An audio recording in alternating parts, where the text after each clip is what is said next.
कुरुक्षेत्र में एक विशाल यज्ञ चल रहा था। राजा जन्मेजय अपने 3 भाइयों के साथ वहां बैठे थे।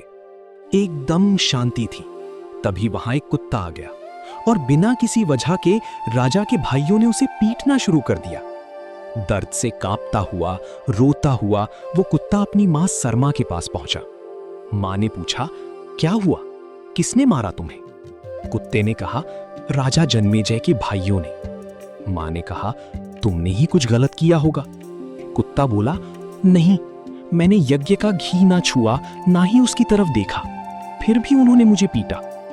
उसकी मां सरमा बोली, चलो मेरे साथ। सरमा ने राजा जन्मेजय से पूछा, तुमने मेरे बेटे को क्यों मारा? उसकी क्या गलती थी जो उसे इतना पीटा? और गुस्से में सरमा ने उसे श्राप दे डाला, तुमने एक निर्दोष को पीटा है, इसलिए तुम्हें भी उसकी सजा मिलेगी, और ये सजा उस वक्त मिलेगी जब तुम्हें इसकी उम्मीद तक नहीं होगी। राजा जन्मेजय घबरा गया। वो वापस हस्तिनापुर आ गया। वो उसी क्षण से उस श्राप की काट ढूंढने में लग गया। एक दिन शिकार पर जाते हुए उसने एकांत स्थान में आश्रम देखा। वहां श्रुतश्रव नाम के एक ऋषि रहते थे और उनका एक प्रिय पुत्र था, सोमश्रव। जन्मेजय ने सोमश्रव को देखते ही उसे अपना पुरोहित बनाने की इच्छा जाहिर की और ऋषि श्रुतश्रव के सामने अपना प्रस्ताव रखा। ऋषि ने कहा, जन्मेजय, मेरा पुत्र महान तपस्वी और विद्वान है, लेकिन उसका जन्म एक सर्प के गर्भ से हुआ था। वो तुम्हें सभी पापों से मुक्त कर सकता है, सिवाय उन पापों के जो महादेव के विरुद्ध किए गए हो। और उसकी एक प्रतिज्ञा है, अगर कोई ब्राह्मण उससे कुछ मांगता है तो वो उसे मना नहीं कर सकता। अगर तुम ये शर्त स्वीकार करते हो तो उसे अपने साथ ले जाओ। इन शर्तों को सुनकर जन्मेजय मान गया और उसने सोमश्रव को अपना पुरोहित बना लिया और वापस लौट गया। राज्य में लौटने के बाद इसके बाद जन्मेजय ने अपने भाइयों से कहा, मैंने सोमश्रव को अपना गुरु और पुरोहित स्वीकार किया है। तुम लोग बिना कोई प्रश्न किए हमेशा उसकी आज्ञा का पालन करना। और इसी क्रम में ये निर्देश देने के बाद जन्मेजय ने तक्षशिला के राज्य पर आक्रमण करके उसे जीत लिया। और इसी क्रम में उसी समय एक ऋषि थे, आयोधौम्य। उनके 3 शिष्य थे, उपमन्यु, अरुणी और वेद। एक दिन ऋषि ने पांचाल देश के अरुणी से कहा, जाकर बांध की दरार को बंद करो। बहुत कोशिश करने के बावजूद वो दरार को बंद नहीं कर सका। अंत में वो खुद उस दरार में लेट गया और पानी का बहाव रुक गया। कुछ देर बाद ऋषि अरुणी को ढूंढते हुए उसके पास गए। अरुणी ने कहा, मैं उस दरार में लेटा था ताकि पानी रुक जाए। आपकी आवाज सुनकर मैं उठा, इसलिए पानी फिर बहने लगा। ऋषि ने उसे आशीर्वाद दिया और कहा, तुम्हारी आज्ञाकारिता के कारण तुम्हें सौभाग्य मिलेगा। सभी वेद और धर्मशास्त्र तुम्हारे अंदर प्रकाशित होंगे। अरुणी प्रसन्न होकर और वहां से चला गया। आयोधौम्य का एक और शिष्य था, उपमन्यु।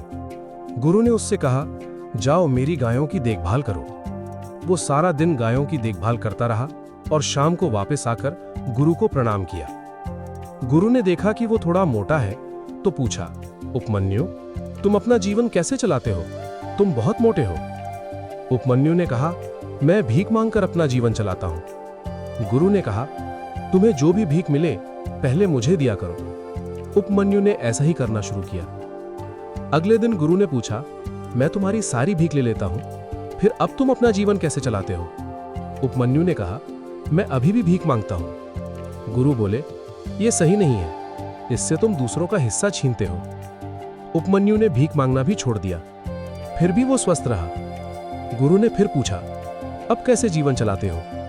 उसने कहा, मैं गायों का दूध पीता हूं। गुरु बोले, मेरी अनुभूति के बिना दूध पीना ठीक नहीं। उसने यह भी छोड़ दिया। गुरु ने फिर पूछा, अब कैसे जीवन चलाते हो? उसने कहा, मैं बछड़ों के पीने के बाद जो झाग निकलता है वो पीता हूं। गुरु बोले, इससे तुम बछड़ों का हिस्सा ले रहे हो, यह भी उचित नहीं। उपमन्यु ने यह भी छोड़ दिया और अब वो बिना भोजन के गायों की देखभाल करने लगा। एक दिन जंगल में भूख से परेशान होकर उसने अर्क के पत्ते खा लिए। वे पत्ते कड़वे और तीखे थे, जिससे उसकी आंखों पर असर पड़ा और वो अंधा हो गया। अंधा होकर भटकते भटकते वो एक कुएं में गिर गया। बहुत देर बाद भी जब वो वापस नहीं गया, तब गुरु चिंतावश जंगल में गए और उसे पुकारा। उपमन्यु ने जवाब दिया, गुरुदेव, मैं यहां हूं, मैं कुएं में गिर गया हूं। गुरु ने पूछा, कैसे गिरे? उसने कहा, मैंने अर्क के पत्ते खाए, अंधा हो गया और गिर गया। गुरु ने कहा, अश्विनी कुमारों की स्तुति करो, वे तुम्हारी दृष्टि वापस देंगे। अश्विनी कुमारों की स्तुति से अश्विनी कुमार प्रसन्न हुए और एक मालपुआ देकर खाने को कहा। उपमन्यु ने कहा, मैं इसे अपने गुरु को अर्पित किए बिना नहीं खा सकता। अश्विनी कुमार बोले, तुम्हारे गुरु ने भी ऐसा नहीं किया था और उन्होंने भी खा लिया था। लेकिन उपमन्यु नहीं माना। तब वे प्रसन्न हुए और बोले, तुम्हारी गुरु भक्ति से हम प्रसन्न हैं, तुम्हारी दृष्टि लौटेगी और तुम्हें सौभाग्य मिलेगा। उपमन्यु की आंखें वापस आ गईं। यही उसकी परीक्षा थी। और इसी क्रम में आयोध धौम्य का तीसरा शिष्य था वेद। एक दिन गुरु ने उससे कहा, वेद, मेरे पुत्र, मेरे घर में रहो और मेरी सेवा करो, तुम्हें सौभाग्य प्राप्त होगा। लंबे समय तक गुरु के घर में रहा, हमेशा उनकी आज्ञा का पालन करता रहा। लंबे समय के बाद गुरु उससे संतुष्ट हो गए। गुरु की प्रसन्नता से उसे पूर्ण ज्ञान और सौभाग्य प्राप्त हुआ। यही उसकी परीक्षा थी। गुरु की अनुमति लेकर वह घर लौटा और गृहस्थ जीवन में प्रवेश किया। कुछ समय बाद उसके पास 3 शिष्य आए, पर उसने उनसे कोई काम नहीं करवाया, क्योंकि उसने खुद गुरु के घर में कठिनाइयां झेली थीं। इसलिए वह अपने शिष्यों पर कठोर नहीं होना चाहता था। और समय के साथ कुछ समय बाद 2 क्षत्रिय जन्मेजय और पौष्य उसके पास आए और उसे अपना गुरु बना लिया। एक दिन वेद को यज्ञ में भाग लेने के लिए बाहर जाना पड़ा। उन्होंने अपने शिष्य उत्तंक से कहा, उत्तंक, मेरे घर की देखभाल करना, जो भी काम हो उसे बिना लापरवाही के करना। उत्तंक मान गया और उनके कहे अनुसार सारे काम करता रहा। इसी दौरान घर की स्त्रियां उसके पास आईं और बोली, तुम्हारे गुरु की पत्नी गर्भ धारण के योग्य समय में है और गुरु घर पर नहीं है। तुम्हें उनकी जगह लेकर ये सुनिश्चित करना चाहिए कि ये समय व्यर्थ ना जाए। ये सुनकर उत्तंक ने कहा, मेरे गुरु ने मुझे ऐसा कोई कार्य करने को नहीं कहा है जो अनुचित हो। कुछ समय बाद गुरु वापस आए। उन्होंने सब कुछ सुना और बहुत प्रसन्न हुए। उन्होंने कहा, उत्तंक, तुमने पूरी निष्ठा और धर्म के अनुसार मेरी सेवा की है। तुम अब जा सकते हो। तुम्हारी सभी इच्छाएं पूर्ण होंगी।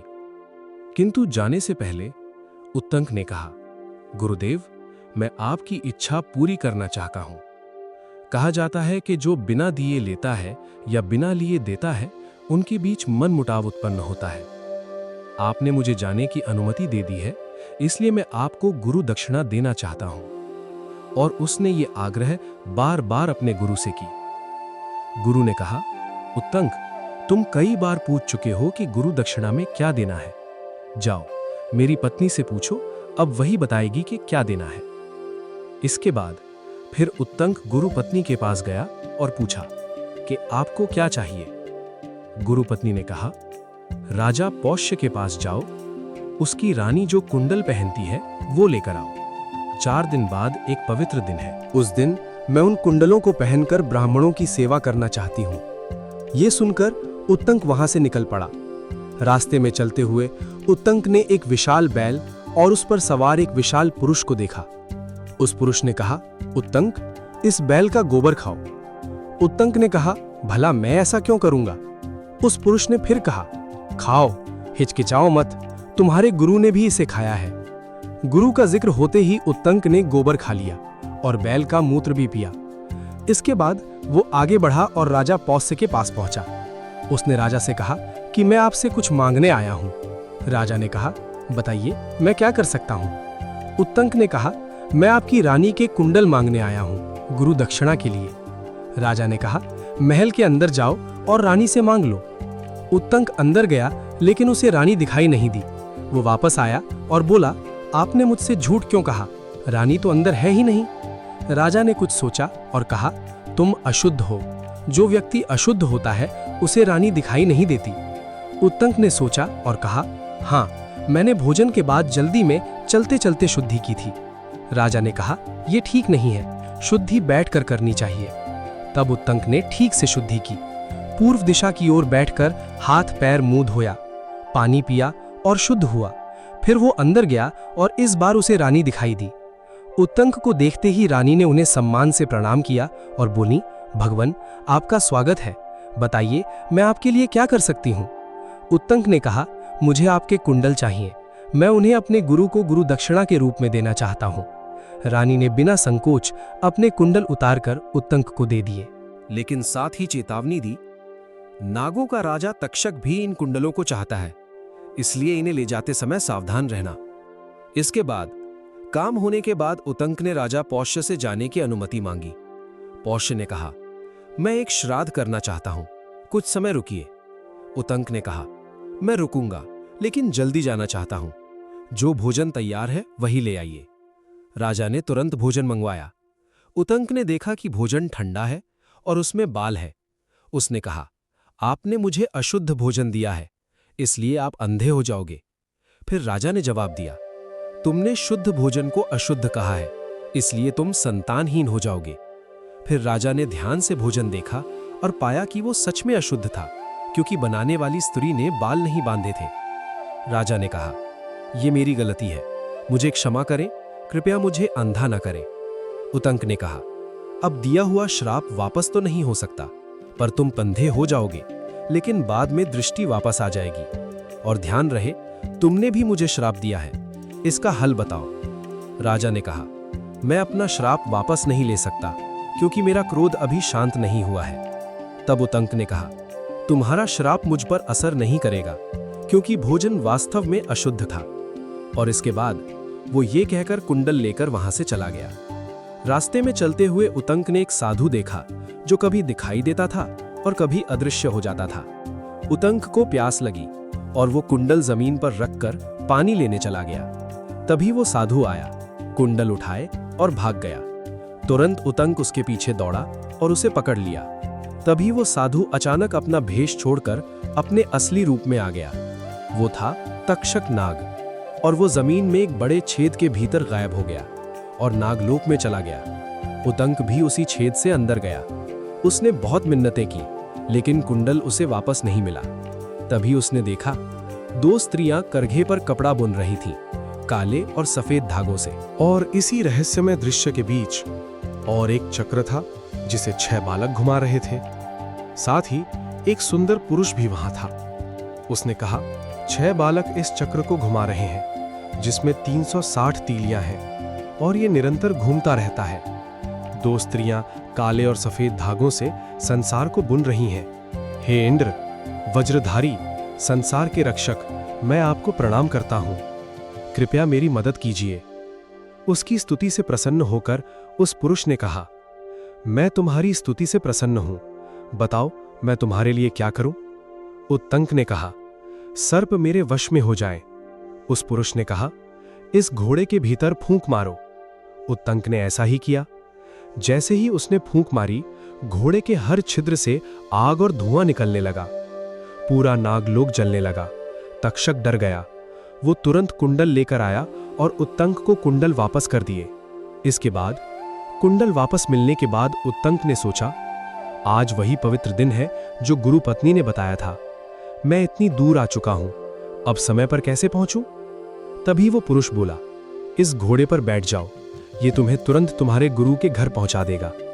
उत्तंक घोड़े पर बैठा और तुरंत पहुंच गया। उधर गुरु पत्नी स्नान करके बाल संवार रही थीं और सोच रही थीं कि अगर उत्तंक नहीं आया तो वो उसे श्राप दे देंगी। उसी समय उत्तंक पहुंचा, प्रणाम किया और कुंडल दे दिए। गुरु ने पूछा, इतनी देर क्यों लगी? उत्तंक ने सब बताया, तक्षक, नागलोक, अजीब दृश्य, बैल, गोबर, और पूछा, इन सब का क्या अर्थ था? गुरु ने समझाया, 2 स्त्रियां, धाता और विधाता, काले सफेद धागे, दिन और रात, 12 तीलियों वाला चक्र, वर्ष के 12 महीने, 6 बालक, 6 ऋतुएं, वह पुरुष पर्जन्य, घोड़ा अग्नि, बैल ऐरावत, उस पर बैठा पुरुष इंद्र, और जो गोबर तुमने खाया वह अमृत था। इसी कारण तुम नागलोक में जीवित रहे। इंद्र की कृपा से ही तुम कुंडल लेकर लौट पाए।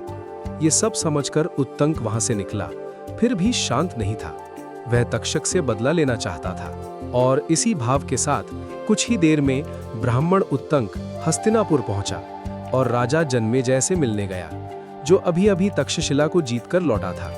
उसने राजा से कहा, हे राजा, आप छोटी छोटी बातों में समय बिता रहे हैं, जबकि एक महत्वपूर्ण कार्य आपका इंतजार कर रहा है। राजा जन्मेजय ने पूछा कि आप किस बारे में बात कर रहे हैं। तब उत्तंक ने कहा, तक्षक ने आपके पिता की हत्या की थी। अब समय आ गया है कि आप उससे बदला लें। उस दुष्ट सर्प ने आपके धर्मात्मा पिता को बिना किसी अपराध के मार डाला। इसलिए आपको सर्प यज्ञ करना चाहिए और उस हत्यारे तक्षक को अग्नि में जला देना चाहिए। ये सब सुनकर जन्मेजय आग बबूला हो गया। अपने पिता की बात सुनकर वो दुख और क्रोध से भर गया।